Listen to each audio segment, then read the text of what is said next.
बिस्मिल्लाहिर्रहमानिर्रहीम। अस्सलाम वालेकुम। आज चैप्टर 1 के हम एक्सरसाइज 1.5 स्टार्ट करते हैं। एक्सरसाइज 1.5 का क्वेश्चन नंबर 1 आज हम करेंगे। क्वेश्चन नंबर 1 हमें गिवन है, find the determinants of following matrices and evaluate them. अब यहाँ पे हमसे क्या वो पूछे हैं, डिटर्मिनेंट। डिटर्मिनेंट क्या होता है? सबसे पहले मैं आपको डिटर्मिनेंट के बारे में कुछ बताती हूँ कि डिटर्मिनेंट जब आप लेंगे तो सबसे पहले एलिमेंट्स की क्रॉस मल्टीप्लिकेशन करेंगे, और उसके अलावा जो हमारे पास दूसरी बात है वो ये है कि हम यहाँ पे हमेशा जब मल्टीप्लाई करेंगे दो एलिमेंट्स को तो उसके सेंटर में हम जो साइन लगाएंगे वो हमेशा माइनस का लगेगा। ये दो बातें हैं जो आपने ए डिटर्मिनेंट फाइंड करने के लिए याद रखनी है। अब हमने क्या करना है, पार्ट 1 हमें गिवन है ए मैट्रिक्स इज दिस 5 6 -4 एंड 1। अब हमने लिखना है सोल्यूशन। अब हमने इस मैट्रिक्स का डिटर्मिनेंट लेना है। A determinant is equal to, सबसे पहले हमने डिटर्मिनेंट लिखना है, उसके बाद हमने पूरा मैट्रिक्स वही लिखना है। मैट्रिक्स लिखने के बाद हमने क्या करना है कि हमने इनकी क्रॉस मल्टीप्लिकेशन कर देंगे। सबसे पहले हमारे पास क्या रूल होगा, इसका क्रॉस मल्टीप्लिकेशन करनी है। हमने जब क्रॉस मल्टीप्लिकेशन की तो 5 × 1 हो गया।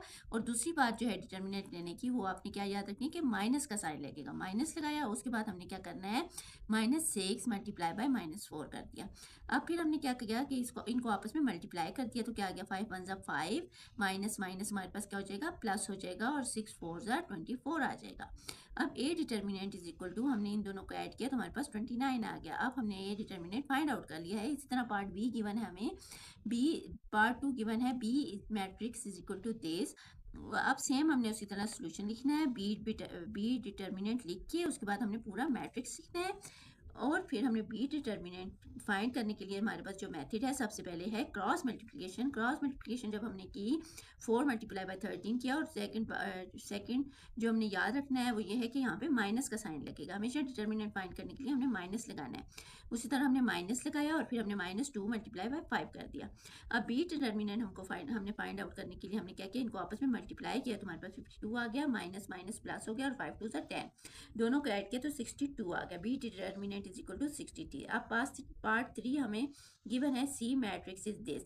सबसे पहले सोल्यूशन लिखना है, उसके बाद सी डिटर्मिनेंट का साइन डाल के मैट्रिक्स लिखना है, फिर हमने डिटर्मिनेंट फाइंड आउट करना है। क्रॉस मल्टीप्लिकेशन की, हमारे पास ये आ गया। उसके बाद हमने जब आपस में मल्टीप्लाई किया तो 11 5 = 55 हो गया, और माइनस जो हमारे पास डिटर्मिनेंट वाला माइनस था वो है, और उसके बाद जो हमारे पास -6 है, इनको आपस में मल्टीप्लाई किया तो माइनस माइनस प्लस हो गया, और 7 6 = 42 आ गया। इन दोनों को जब हमने ऐड किया तो सी डिटर्मिनेंट आ गया 97। अब पार्ट 4 हमें गिवन है, डी मैट्रिक्स इज दिस। सबसे पहले अपने सोल्यूशन लिखना है, उसके बाद डिटर्मिनेंट का साइन डाल के फिर मैट्रिक्स को अगेन आपने उसी तरह लिखना है।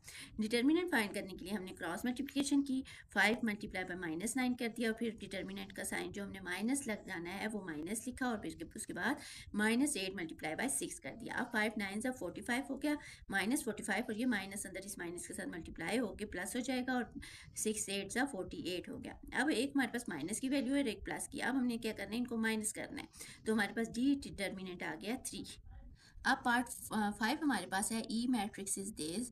तो हमने क्या करना है, सबसे पहले सोल्यूशन लिखा, ई मैट्रिक्स का डिटर्मिनेंट के साइन डाला, उसके बाद हमने क्या किया, पूरा मैट्रिक्स दोबारा लिख दिया। अब हमने डिटर्मिनेंट फाइंड करना है, तो हमने क्रॉस मल्टीप्लिकेशन कर दी। क्रॉस मल्टीप्लिकेशन की तो हमारे पास आ गया 2p × -s।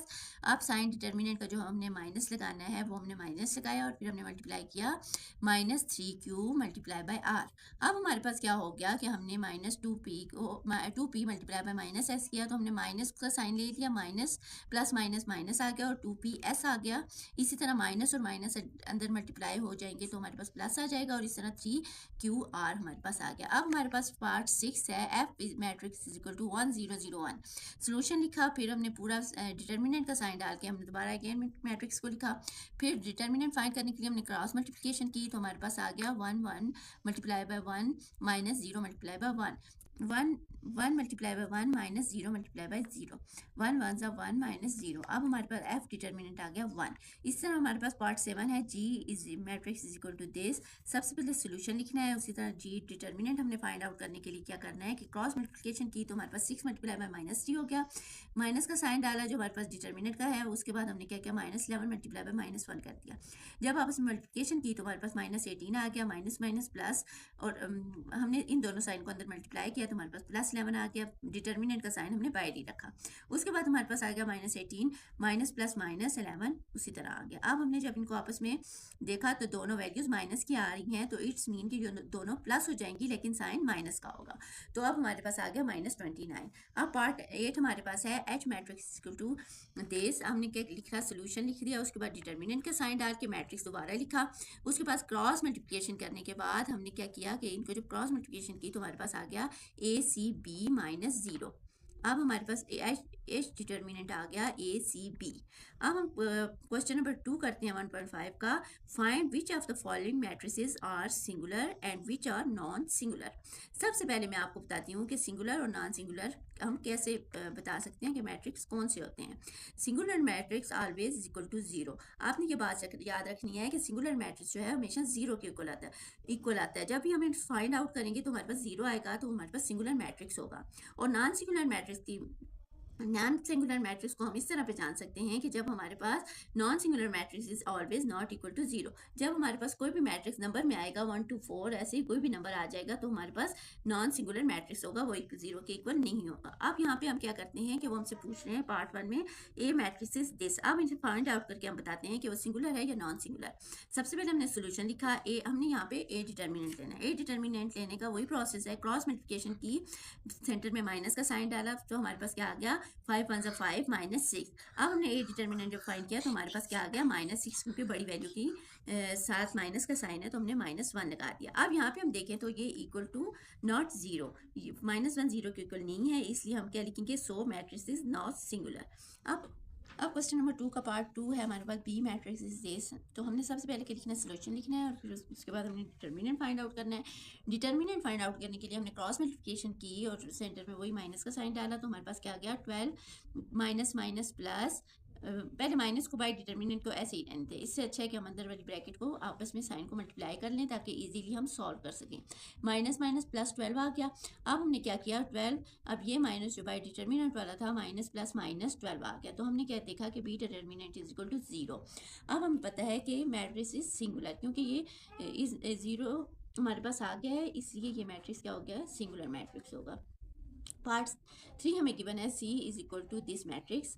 सोल्यूशन लिखना है, इसका डिटर्मिनेंट फाइंड आउट करना है, क्रॉस मल्टीप्लिकेशन की, माइनस का साइन डाला, फिर हमारे पास क्या आ गया 3ab, माइनस माइनस प्लस हो गया और 2 2 ज़ा 4ab। अब यहाँ पे देखें तो हमारे पास 4ab है और एक 3ab है। जब हमने इनको सब्ट्रैक्ट किया तो हमारे पास क्या आ गया ab। हमेशा ab कोई भी कांस्टेंट हो तो हमारी उसकी वैल्यू हमेशा 1 होती है, तो इट्स मीन के C matrix equal to 1। So matrix is not singular, क्योंकि ये भी 0 के इक्वल नहीं है। अब पार्ट 4 हमारे पास आ गया डी मैट्रिक्स इज दिस। सबसे पहले हमने सोल्यूशन लिखा, डिटर्मिनेंट फाइंड आउट किया तो हमारे पास क्या आ गया -3 multiply by -4 minus into 2 multiply by 6, minus minus plus 4 3 ज़ा 12 आ गया, इसी तरह -12। अब +12 और -12 आपस में कैंसिल हो गए तो हमारे पास क्या आ गया 0। सो मैट्रिक्स इज सिंगुलर, क्योंकि the determinant is equal to 0। Okay, अल्लाह हाफिज़। आज के वीडियो में इतना ही, हमने क्वेश्चन नंबर 1 और 2 कर लिया है। अगर आपको कहीं से मेरी समझ नहीं आ रही तो फिर भी कमेंट्स करें, अगर समझ आ रही है तो काइंडली फिर भी कमेंट्स किया करें। इस तरह मेरी वीडियो को लाइक करें, शेयर करें, सब्सक्राइब करें। Thank you.